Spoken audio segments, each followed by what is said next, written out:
की प्राप्ति का मूल मंत्र है संपूर्ण समर्पण।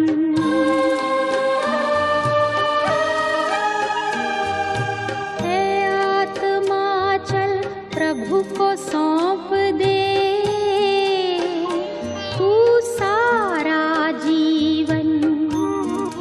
ओ देख प्रभु तेरे निकट विराजे, ओ देख प्रभु तेरे निकट विराजे, कर ले अभिवादन।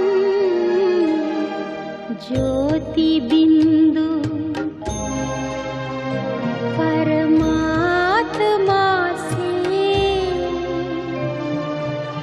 है मेरी आत्मा, अब चल कर ले मिलन, अब चल कर ले मिलन। ओम शांति। आज 11 अप्रैल 2021, अव्यक्त बाप दादा रिवाइज 10 दिसंबर 1987।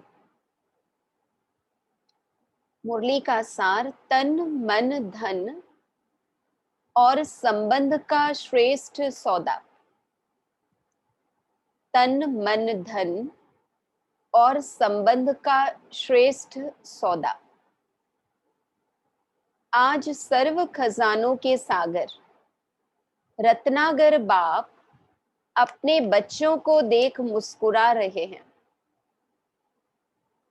कि सर्व खजानों के रत्नागर बाप के सौदागर बच्चे, अर्थात सौदा करने वाले कौन हैं और किससे सौदा किया है। परमात्मा सौदा देने वाले और परमात्मा से सौदा करने वाली सूरतियां कितनी भोली हैं और सौदा कितना बड़ा किया है। बाबा कहते भगवान के भोले बच्चे ही भगवान से सच्चा सौदा, बड़ा सौदा कर पाते हैं। यह इतना बड़ा सौदा करने वाले सौदागर आत्माएं हैं। यह दुनिया वालों की समझ में नहीं आ सकता। दुनिया वाले जिन आत्माओं को नाउम्मीद, अति गरीब समझ, असंभव समझ किनारे कर दिया कि यह कन्याएं माताएं परमात्म प्राप्ति के क्या अधिकारी बनेंगे, लेकिन बाप ने पहले माताओं कन्याओं को ही इतना बड़े ते बड़ा सौदा करने वाली श्रेष्ठ आसामी बना दिया। बाबा की पहली पहली नजर कन्याओं माताओं पर पड़ी। ज्ञान का कलश पहले माताओं कन्याओं के ऊपर रखा। यज्ञ माता जगदम्बा निमित्त गरीब कन्या को बनाया। माताओं के पास फिर भी अपनी कुछ न कुछ छिपी हुई प्रॉपर्टी रहती है, लेकिन कन्या माताओं से भी गरीब होती। तो बाप ने गरीब से गरीब को पहले सौदागर बनाया और सौदा कितना बड़ा किया। जो गरीब कुमारी से जगत अम्बा सो धन देवी लक्ष्मी बना दिया। जो आज दिन तक भी भल कितने भी मल्टी मिलियनियर करोड़पति हो, लेकिन लक्ष्मी से धन जरूर मांगेंगे, पूजा जरूर करेंगे। रत्नागर बाप अपने सौदागर बच्चों को देख हर्षित हो रहे हैं। एक जन्म का सौदा करने से अनेक जन्म सदा मालामाल भरपूर हो जाते हैं। और निमित्त सौदा करने वाला भल कितना भी बड़ा बिजनेसमैन हो, लेकिन वह सिर्फ धन का सौदा, वस्तु का सौदा करेंगे। एक ही बेहद का बाप है जो धन का भी सौदा करते, मन का भी सौदा करते, तन का भी और सदा श्रेष्ठ संबंध का भी सौदा करते। बाबा कहते दुनिया के सौदागर, बिजनेसमैन धन के लेन देन करेंगे, वस्तुओं के लेन देन करेंगे। बाबा कहते तन के बदले भी रिटर्न, मन के बदले भी रिटर्न, संबंध के बदले भी रिटर्न करने वाला तो एक बाबा ही है। ऐसा दाता कोई देखा? चारों ही प्रकार के सौदे किए हैं ना। मन सदा तंदुरुस्त रहेगा, मन सदा खुश, धन के भंडार उसकी, धन के भंडार भरपूर और संबंध में निस्वार्थ स्नेह और गारंटी है। यहां तो कभी धोखा भी मिल जाता है सौदे में, लेकिन जो बाबा के पास हम जमा कर रहे हैं उसका रिटर्न गारंटी है। आजकल भी जो मूल्यवान वस्तु होती है उसकी गारंटी देते हैं, 5 वर्ष 10 वर्ष की गारंटी देंगे और क्या करेंगे। लेकिन रत्नागर बाप कितने समय की गारंटी देते हैं? अनेक जन्मों की गारंटी देते हैं। 21 जन्म, 2500 वर्ष। चारों में एक की भी कमी नहीं हो सकती, तन मन धन और संबंध, चारों ही प्रकार का सुख गारंटेड। चाहे प्रजा का भी प्रजा बने, लेकिन उनको भी लास्ट जन्म तक अर्थात त्रेता के अंत तक भी यह चारों ही बातें प्राप्त होंगी। ऐसा सौदा कब किया? अब तो किया है ना सौदा। पक्का सौदा किया है या कच्चा? परमात्मा से कितना सस्ता सौदा किया है? क्या दिया? कोई काम की चीज दी? बाबा कितने पुराना बचा कुचा लगाते हैं और रिटर्न में बाबा बिल्कुल नया और पदम गुना देते हैं। फॉरेनर्स बाप दादा के पास सदैव दिल बनाकर भेज देते हैं। पत्र भी दिल के चित्र के अंदर लिखेंगे, गिफ्ट भी दिल की भेजेंगे। तो दिल दिया ना, लेकिन कौन से दिल दी? एक दिल के कितने टुकड़े हुए पड़े थे? माँ बाप चाचा मामा, कितनी लंबी लिस्ट है। अगर संबंध की लिस्ट निकालो कलयुग में तो कितनी लंबी लिस्ट होगी। एक संबंध में दिल दे दिया, दूसरा वस्तुओं में भी दिल दे दी, तो दिल लगाने वाली वस्तुएं कितनी हैं, व्यक्ति कितने हैं? सब में दिल लगा के दिल ही टुकड़ा टुकड़ा कर दी।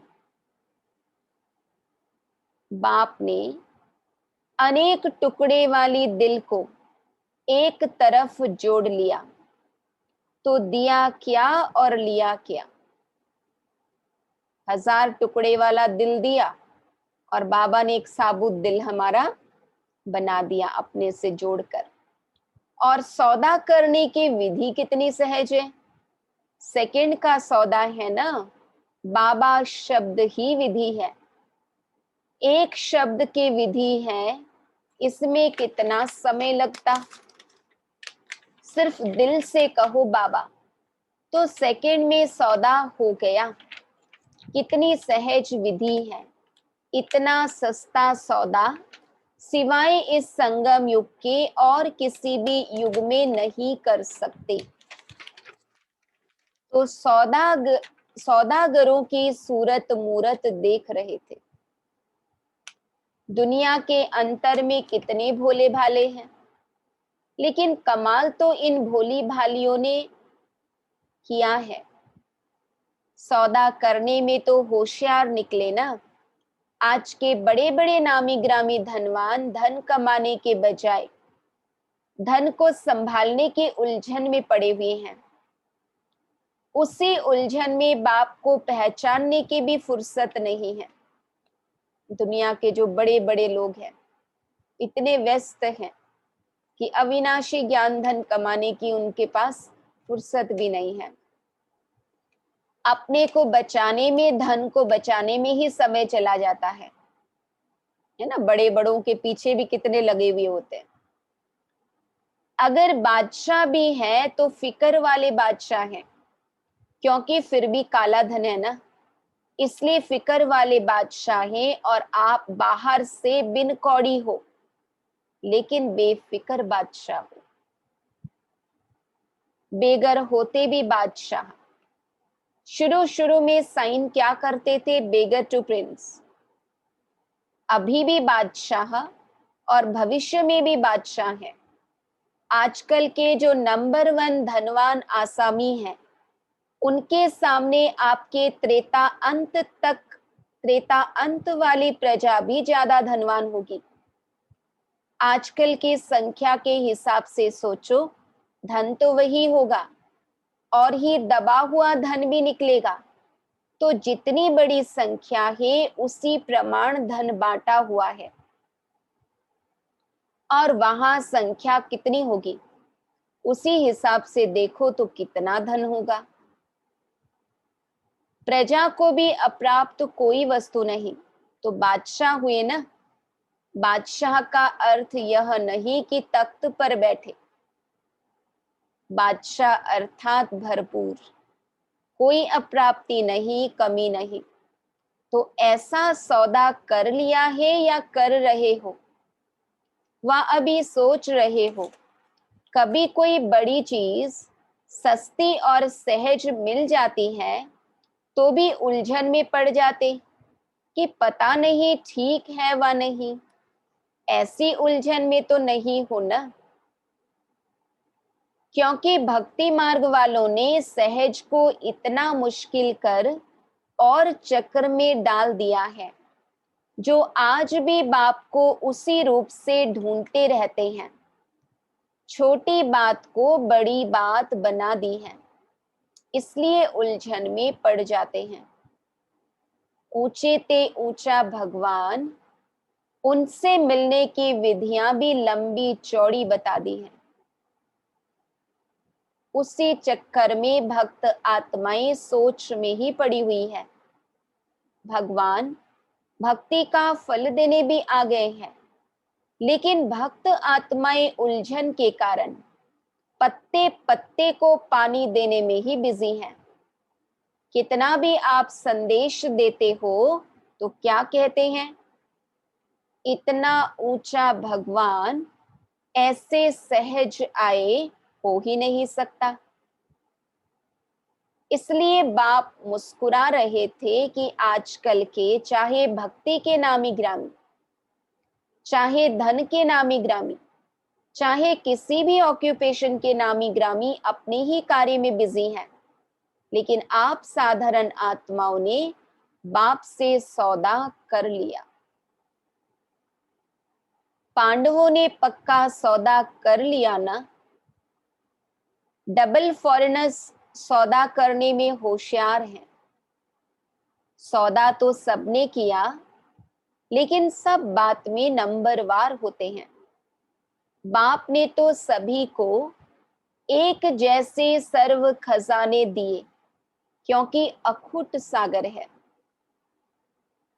बाप को देने में नंबरवार देने की आवश्यकता ही नहीं है। बाबा सबको एक जैसा देते हैं।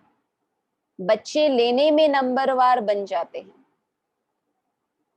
जैसे आजकल की विनाशकारी आत्माएं कहती हैं कि विनाश की इतनी सामग्री तैयार की है, जो ऐसी कई दुनियाएं विनाश हो सकती हैं। बाप भी कहते बाप के पास भी इतना खजाना है, जो सारे विश्व की आत्माएं आप जैसे समझदार बन सौदा कर ले तो भी अखुट है। जितनी आप ब्राह्मणों की संख्या है, उससे और पदम गुणा भी आ जाए तो भी ले सकते हैं। इतना अथाह खजाना है। लेकिन लेने वालों में नंबर हो जाते हैं। खुले दिल से सौदा करने वाले हिम्मतवान थोड़े ही निकलते हैं। इसलिए 2 प्रकार की माला पूजी जाती है। कहाँ अष्ट रतन और कहाँ 16,000 का लास्ट। कितना अंतर हो गया। सौदा करने में तो एक जैसा ही है, लास्ट नंबर भी कहता बाबा और फर्स्ट नंबर भी कहता बाबा, शब्द में अंतर नहीं है। सौदा करने की विधि एक जैसी है और देने वाला दाता भी एक जैसा देता है। ज्ञान का खजाना व शक्तियों का खजाना, जो भी संगम युगी खजाने जानते हो, सबके पास एक जैसा ही है। किसको सर्व शक्तियां दी, किसको एक शक्ति दी, व किसको एक गुण व किसको सर्व गुण दिया, यह अंतर नहीं। बाबा ने कोई देने में भेद नहीं रखा, सभी का टाइटल एक ही है। आदि मध्य अंत के ज्ञान को जानने वाले त्रिकालदर्शी मास्टर सर्वशक्तिवान है। ऐसे नहीं कि कोई सर्वशक्तिवान है, कोई सिर्फ शक्तिवान है, नहीं। सभी को सर्वगुण संपन्न बनने वाली देव आत्मा कहते हैं, गुण मूर्ति कहते हैं। खजाना सभी के पास है। एक मास से स्टडी करने वाला भी ज्ञान का खजाना ऐसे ही वर्णन करता जैसे 50 वर्ष वाले वर्णन करते हैं। अगर एक एक गुण पर, शक्तियों पर भाषण करने के लिए कहें तो बहुत अच्छा भाषण कर सकते हैं। बुद्धि में है तब तो कर सकते हैं ना। तो खजाना सबके पास है, बाकी अंतर क्या हो गया। नंबर 1 सौदागर खजाने को स्व के प्रति मनन करने से कार्य में लगाते हैं। बाबा ने गहरी बात कही। नंबर 1 सौदागर खजाने को स्व के प्रति मनन करने से कार्य में लगाते। बाबा ने तो दिया, पर उसको काम में लगा कब सकते हैं, जब बाबा के दिव्य ज्ञान के खजाने का मनन करते हैं। उसी अनुभव की अथॉरिटी से अनुभवी बन दूसरों को बांटते। कार्य में लगाना अर्थात खजाने को बढ़ाना। एक हैं सिर्फ वर्णन करने वाले, दूसरे हैं मनन करने वाले। तो मनन करने वाले जिसको भी देते हैं, वह स्वयं अनुभवी होने के कारण दूसरे को भी अनुभवी बना सकते हैं। वर्णन करने वाले दूसरे को भी वर्णन करने वाला बना देते। महिमा करते रहेंगे लेकिन अनुभवी नहीं बनेंगे। स्वयं महान नहीं बनेंगे लेकिन महिमा करने वाले बनेंगे। बाबा कहते रचयिता जैसा होगा उसकी रचना भी वैसी होगी। तो बाबा ने कहा तो नंबर 1 अर्थात मनन शक्ति से खजाने के अनुभवी बनाने वाले, अर्थात दूसरे को भी धनवान बनाने वाले। इसलिए उन्हों का खजाना सदा बढ़ता जाता है और समय प्रमाण स्वयं प्रति और दूसरों के प्रति कार्य में लगाने से सफलता स्वरूप सदा रहते हैं।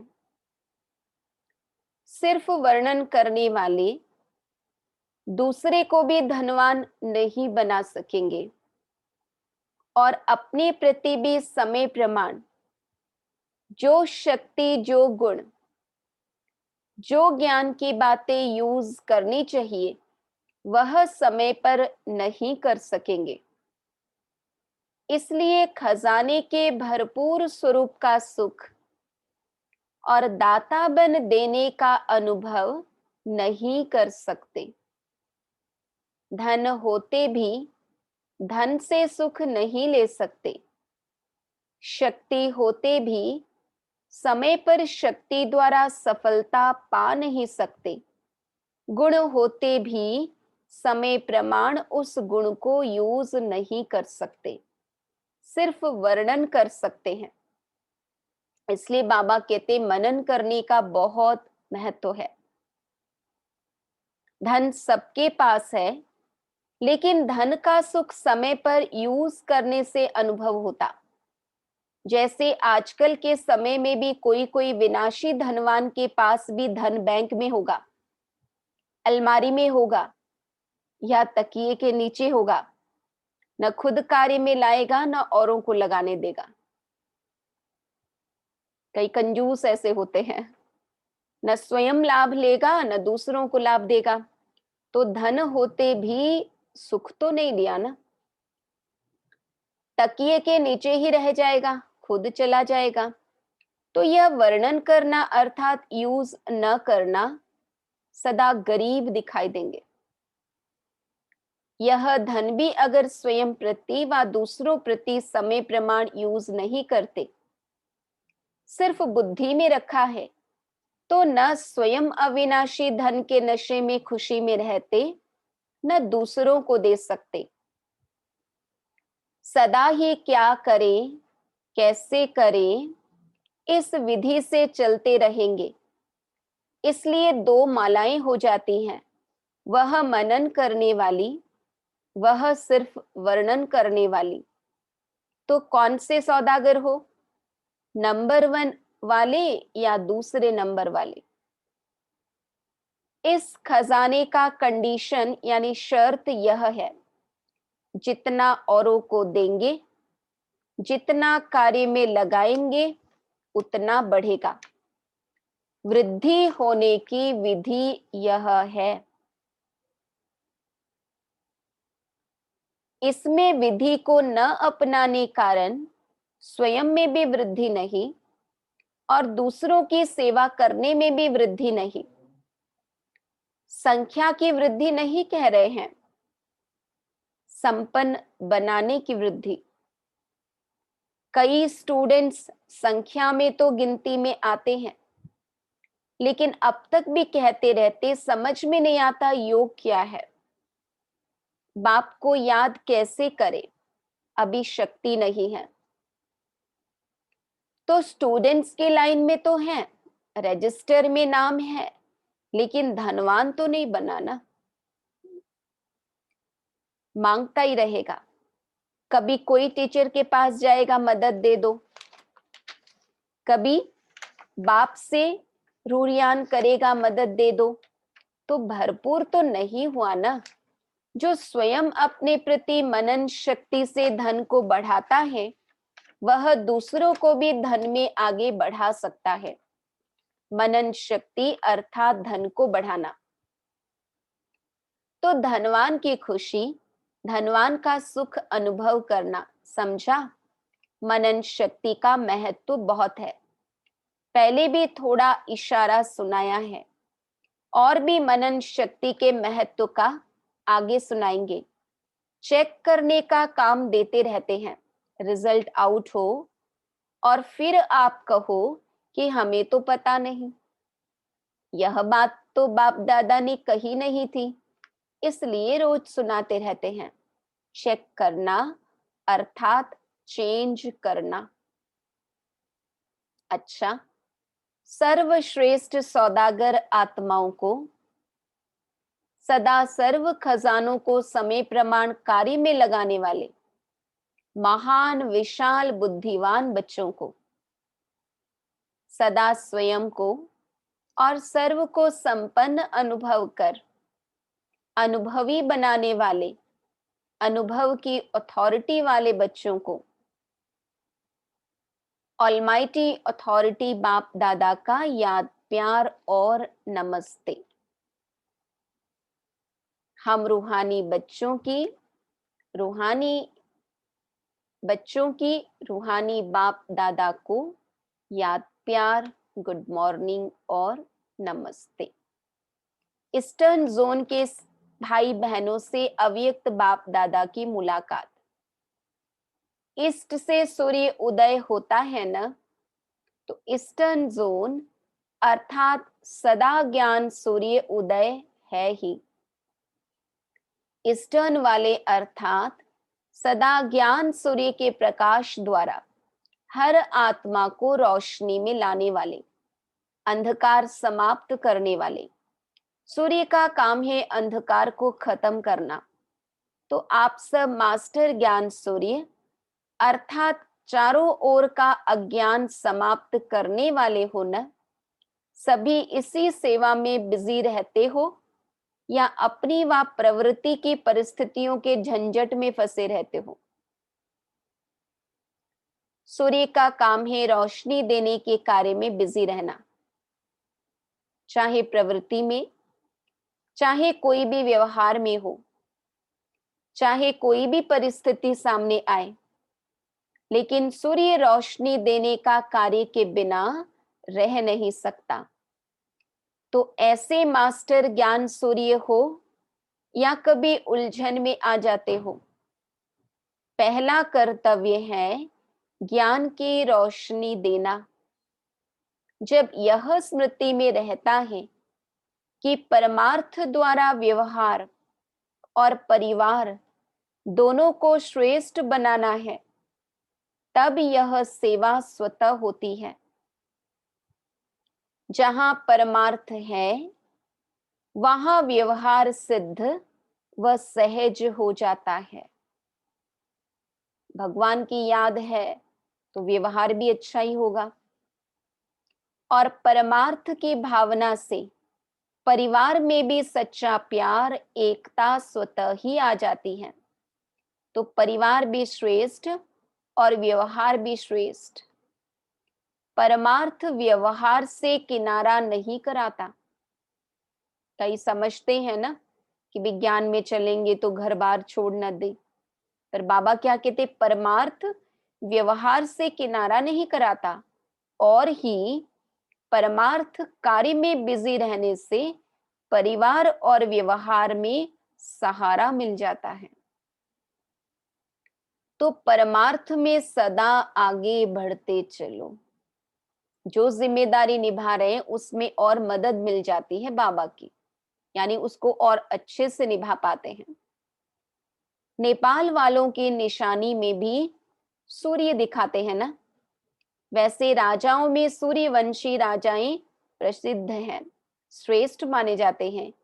तो आप भी मास्टर ज्ञान सूर्य सबको रोशनी देने वाले हो।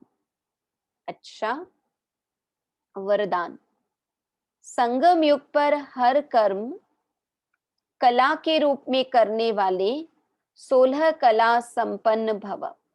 संगम युग पर हर कर्म कला के रूप में करने वाले 16 कला संपन्न भव। संगम युग विशेष कर्म रूपी कला दिखाने का युग है। जिनका हर कर्म कला के रूप में होता है, उनके हर कर्म का व गुणों का गायन होता है, यानी इतना एक्यूरेट। 16 कला संपन्न अर्थात हर चलन संपूर्ण कला के रूप में दिखाई दे, यही संपूर्ण स्टेज की निशानी है। जैसे साकार के बोलने चलने सभी में विशेषता दिखी, तो यह कला हुई। उठने बैठने की कला, देखने की कला, चलने की कला थी, सभी में न्यारापन और विशेषता थी। तो ऐसे फॉलो फादर कर 16 कला संपन्न बनो। स्लोगन, पावरफुल वह है जो फौरन परख कर फैसला कर दे। पावरफुल वह है जो फौरन परख कर फैसला कर दे। ओम शांति।